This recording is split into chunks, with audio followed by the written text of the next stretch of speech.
నంద్యాల జిల్లాలో ప్రజా సమస్యలు ఎక్కడేసిన గొంగలి మాదిరిగా అక్కడే ఉన్నాయని, సిద్ధేశ్వర అలుగు నిర్మాణము, జిల్లా ప్రభుత్వ ఆసుపత్రిలో నెలకొన్న సమస్యలు, ఖాళీగా ఉన్న పోస్టులను భర్తీ చేయాలని, ఇంకా జిల్లాలో నెలకొన్న ప్రజా సమస్యలపై మహానాడులో చర్చించి అమలు చేయాలని సిపిఐ జిల్లా కార్యదర్శి రంగనాయుడు డిమాండ్ చేశారు. పట్టణంలోని సిపిఐ కార్యాలయంలో విలేకరుల సమావేశం నిర్వహించడం జరిగింది. ఈ సందర్భంగా సిపిఐ జిల్లా కార్యదర్శి మాట్లాడుతూ, రాష్ట్రంలో కూటమి ప్రభుత్వం ఏర్పడి సంవత్సరం కావస్తున్న ఎన్నికల్లో ఇచ్చిన హామీలు నేటి వరకు అమలు పరచకపోవడం దారుణమన్నారు.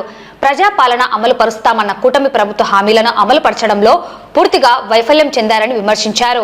రాయలసీమకు తలమానికమైన సిద్ధేశ్వరం అలుగు నిర్మాణం చేపడితే రాయలసీమ అంతటా సస్యశ్యామలం అవుతుందని అభిప్రాయపడ్డారు. నందికొట్కూరు పరిధిలో ఉన్న సిద్ధేశ్వరం అలుగు నిర్మాణంపై కేంద్ర రాష్ట్ర ప్రభుత్వాలతో చర్చించి పూర్తి చేయాలని, జిల్లా ప్రభుత్వ ఆసుపత్రిలో నెలకొన్న సమస్యలు, ఆసుపత్రిలో ఖాళీగా ఉన్న పోస్టులు భర్తీ చేసి పరిష్కరించాలని, ఈ నెల 31వ తేదీ సిద్ధేశ్వరం అలుగు నిర్మాణం వద్ద జరుగు ఆందోళన కార్యక్రమానికి సిపిఐ ఆంధ్రప్రదేశ్ రైతు సంఘం తమ పూర్తి సంఘీభావాన్ని ప్రకటిస్తున్నామని తెలిపారు. అదేవిధంగా జిల్లాలో జరుగుతున్న మహానాడులో తెలుగుదేశం శాసనసభ్యులు అందరూ సిద్ధేశ్వరం అలుగు నిర్మాణంపై ఒక తీర్మానం చేసి అమలు చేసే విధంగా చేయాలని పై నాయకులు డిమాండ్ చేశారు. ఈ సమావేశంలో సిపిఐ నాయకులు బాబా ఫక్రుద్దీన్, భాస్కర్, నాగరాముడు, ఆంధ్రప్రదేశ్ రైతు సంఘం జిల్లా ప్రధాన కార్యదర్శి సోమన్న, పట్టణ కార్యదర్శి శ్రీనివాసులు పాల్గొన్నారు. మేము సిపిఐగా భావిస్తా ఉన్నాం. ఈరోజు గతంలో పాలకులు పని చేయలేదు, మేము బాగా పనిచేస్తాం. మా చంద్రబాబు నాయుడుకి అనేక పరిపాలన అనుభవం ఉందని చెప్పి అధికారంలోకి వచ్చినారు. అయితే నంద్యాల జిల్లా కేంద్రం ప్రభుత్వ జనరల్ హాస్పిటల్గా 2022 7వ నెలలో ప్రభుత్వ జనరల్ హాస్పిటల్గా మార్చారు. ఏ మాత్రం కూడా బోర్డులు మారే తప్ప ఇక్కడ ఉన్నటువంటి రోగులకు ఎటువంటి వసతులు కల్పించడం లేదు. ఈరోజు అనేక పోస్టులు ఖాళీ ఉన్నాయి. కనీసం గర్భవతులు హాస్పిటల్కి వస్తే గతంలో ఏ విధంగా ఉన్నాయో ఆ విధంగానే ఉన్నాయి. పోస్టులు, డాక్టర్ పోస్టులు లేవు. దీన్ని 2 విభాగాలుగా మెడికల్ కాలేజ్ సిబ్బంది లేదా ప్రభుత్వ వైద్య సిబ్బందిగా మార్చారు తప్ప ఏమాత్రం లేదు. అందుకోసమే మేము సిపిఐగా ఈరోజు ఖచ్చితంగా 300 పడకల ఆసుపత్రిని 450 పడకల ఆసుపత్రిగా చేశారు. మొన్న పార్లమెంటు సభ్యురాలు శబరి పోయి మేము 650 పార్లమెంట్ పడకలుగా ఆసుపత్రిగా చేస్తామని చెప్పినారు. మీరు ఉన్న వాటికే వసతులు లేవు, ఉన్న వాటికే మీరు సరైనటువంటి వసతులు కల్పించలేక మందులు, కనీసం రోగి గవర్నమెంట్ హాస్పిటల్కి రోగి పోతే మందులు కూడా ఫార్మసీ మందులు కూడా లేనటువంటి పరిస్థితి నంద్యాల జనరల్ హాస్పిటల్లో ఉంది. వీటిని వెంటనే మార్చాలి. మార్చకపోతే ఖచ్చితంగా సిపిఐగా ఉద్యమం చేపడతాం. ఈరోజు రాయలసీమ సాగునీటి సాధన సమితి ఆధ్వర్యంలో రేపు 31వ తేదీన వాళ్ళు సిద్ధేశ్వరం అలుగు నిర్మాణానికి సంబంధించి 5 సంవత్సరాలుగా భూమి పూజ పెట్టిన దానికి మేము కూడా స్వాగతిస్తా ఉన్నాం. సిద్ధేశ్వరం అలుగు నిర్మాణం తక్షణమే చేపట్టాలి. దానికి ఏ పార్టీ చేసినా మేము కూడా ఉద్యోగం చేస్తాం భవిష్యత్తులో పెద్ద ఎత్తున. ఈరోజు పార్లమెంటు సభ్యురాలుగా ఉన్నటువంటి బైరెడ్డి శబరి తండ్రి బైరెడ్డి రాజశేఖర రెడ్డి గారు ఈరోజు సిద్ధేశ్వరం అలుగు నిర్మాణం చేపట్టాలని రాయలసీమ మొత్తం తిరిగినాడు. ఈరోజు ప్రతి ఊర్లో కూడా వాల్ రైటింగ్ రాసినాడు. ఆ రోజు ప్రభుత్వ పాలకులు సిద్ధేశ్వరం అలుగు నిర్మాణం నిర్లక్ష్యం చేస్తా ఉన్నారు. బీజేపీ పార్టీ ప్రభుత్వం ఈరోజు ఉయ్యాల బ్రిడ్జి వద్దు, బ్యారేజ్ కమ్ బ్రిడ్జి కావాలని చెప్పేసి ఆయన వాల్ రైటింగ్లు రాసుకుని ప్రతి ఊర్లో కూడా ప్రచారం నిర్వహించాడు. కానీ ఈరోజు అధికారంలోకి వచ్చి సంవత్సరం అయితే ఉంది. ఆమెనే పార్లమెంటు సభ్యురాలు. ఈరోజు డైరెక్ట్ గా టీడీపీ పార్టీ డిప్యూటీ లీడర్ గా కూడా పార్లమెంట్ లో ఉంది. అనేక సమస్యల మీద మాట్లాడుతూ ఉంది. ఈ విషయం మీద ఎందుకు మాట్లాడలేకపోతా ఉంది బైరెడ్డి శబరి గారు, ఎంపీ గారు? ఈ రోజు ఖచ్చితంగా ఆమె కూడా మాట్లాడాలి. ఎందుకంటే వాళ్ళ తండ్రి పోరాటం చేశాడు. ఆ పోరాటంలో ఈమె కూడా పాల్గొనింది.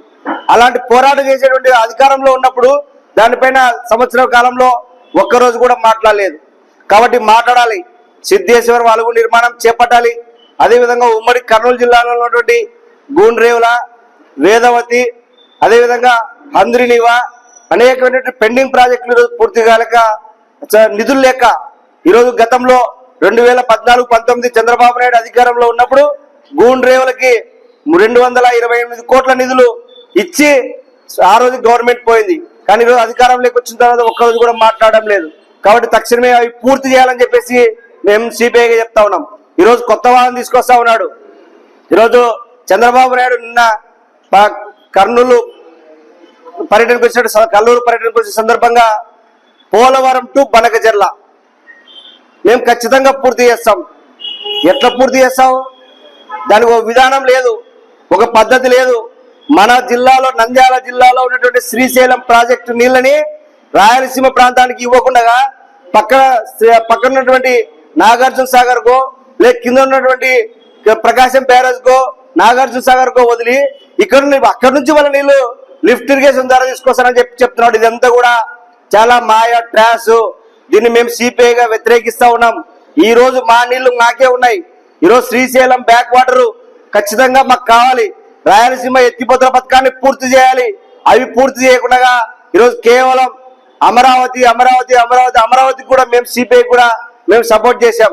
అమరావతి మేమేమి వ్యతిరేకించడం లే, కానీ అమరావతిని ఒకటే అభివృద్ధి చేస్తాం. ఈ ప్రాంతంలో రాయలసీమలో వెనుకబాటుతున్నటువంటి ప్రాజెక్టులని మేము నెట్టుకొస్తామంటే ఖచ్చితంగా పోరాటం చేస్తాం. ప్రజలు రాయలసీమ ప్రాంతాన్ని సస్యశ్యామలం చేస్తాం. పోలవరం నుంచి బనకచెర్లకు నీళ్లు తెచ్చి రాయలసీమ ప్రాంతాన్ని సస్యశ్యామలం చేస్తామనేటువంటి ఒక దుర్మార్గమైన ఆలోచన చేసి ప్రజలను రాయలసీమ ప్రాంత ప్రజానికాన్ని మరొక్కసారి మోసం చేయాలని చూస్తే మేము ఊరుకునే లేదు. ఖచ్చితంగా సిద్ధేశ్వరం అలుగు నిర్మాణం చేపట్టాలి. పోతిరెడ్డిపాడు హెడ్ రెగ్యులేటర్ ద్వారా ఈ ప్రాంతం ముచ్చుమర్రి ఎత్తిపోతల పథకం కానీ వెలుగోడు ఉన్నటువంటి నీళ్లు కానీ లేదంటే ఈరోజు కేసీ కెనాల్ ఆధునీకరణ పనులు కానీ అంద్రినివా వెడల్పోయినటువంటి పనులు కానీ ఇవి ఏమి నిధులు కేటాయించకుండా నేను మళ్ళీ రాయలసీమ ఈ ప్రాంత ప్రజానికాన్ని మంత్రులు కూడా నోరు తెరచాలి. ఈరోజు ఎన్ఎండి ఫరూక్ బీసీ జనార్దన్ రెడ్డి ఈ ప్రాంతం నుంచి మినిస్టర్ గా వెలగబడతా ఉన్నారు. లేదా ఈ రాయలసీమ రాష్ట్ర ఆర్థిక శాఖ మంత్రిగా పయ్యావుల కేశవులు ఉన్నాడు, లేదా టీజీ భరత్ ఉన్నాడు. వీళ్ళందరూ కూడా ఈ రోజు ప్రభుత్వ భూములు తెచ్చి సోలార్ మీద పడతా ఉన్నారు. కానీ తప్ప ఈ రోజు ఈ ప్రాంతంలో వ్యవసాయానికి సంబంధించినటువంటి అవసరాల కోసం నీళ్ళని ఏ విధంగా చేయాలనేటువంటి ఒక్కరు కూడా చేయలేదు. రాయలసీమని మరొక్కసారి దగా చేయడానికి ఈ రోజు చంద్రబాబు నాయుడు ప్రభుత్వం కుట్ర పుడుతా ఉంది. ఆ దిశగానే ఈ రోజు మహానాడులో కూడా ఆ విధంగా వాళ్ళు చేయాలని చెప్పేసి మేము సిబిఐగా డిమాండ్ చేస్తా ఉన్నాం. ఈరోజు మన నంద్యాల జిల్లా కొత్తగా ఏర్పడిన తర్వాత సర్వజనం నుంచి కూడా జీజీఎస్గా ఈ హాస్పిటల్ను మార్చడం జరిగింది. అయితే విచిత్రం ఏంటంటే ఈ ప్రాంతంలో ఇద్దరు మినిస్టర్లు ఉన్నారు మన జిల్లాలో కొత్తగా ఉన్నప్పటికీ కూడా ఈ యొక్క హాస్పిటల్ను అభివృద్ధి చేసిన దాంట్లో పూర్తిగా వైఫల్యం చెందారనే విషయాన్ని మనం ఇక్కడ క్షుణ్ణంగా చూడాలి. ఎందుకంటే ఇదే ప్రభుత్వ హాస్పిటల్లో ఈరోజు జీజీహెచ్ఎంలో రెగ్యులర్ పోస్టులు ఉన్నటువంటి డాక్టర్లు 5 మంది మాత్రమే ఉన్నారు.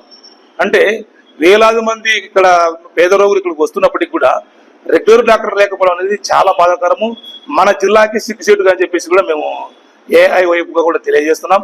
వాటితో పాటు ఈరోజు 482 పోస్టులు రెగ్యులర్ పోస్టులు ఖాళీగా ఉన్నా కూడా అందులో 342 మాత్రమే అమలు చేశారు.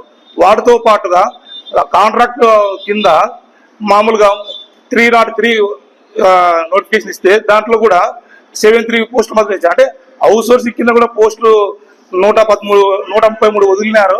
తర్వాత 73 పోస్టులు మాత్రమే అమలు చేశారు. అంటే మన నర్సింగ్లు కూడా 200 మంది ఖాళీగా ఉంటే దాంట్లో 161 మందిని ఫిలప్ చేశారు. అంటే ఎంత కొరత ఉందో మీరు కంపల్సరీగా ఇక్కడ ఉండే ప్రజాప్రతినిధులు కానీ ప్రభుత్వ అధికారులను గమనించాలి. వాటితో పాటుగా ఈ హాస్పిటల్లో ట్రీట్మెంట్ చేయడానికి వచ్చే డాక్టర్లు కూడా స్థానికంగా ఎమర్జెన్సీ వార్డులో ఎవరు లేకపోవడం అనేది చాలా బాధాకర విషయం. ఇక్కడ ఉండే డాక్టర్లు ఎవరు కూడా కర్నూలు నుంచి కూడా వస్తున్నారు.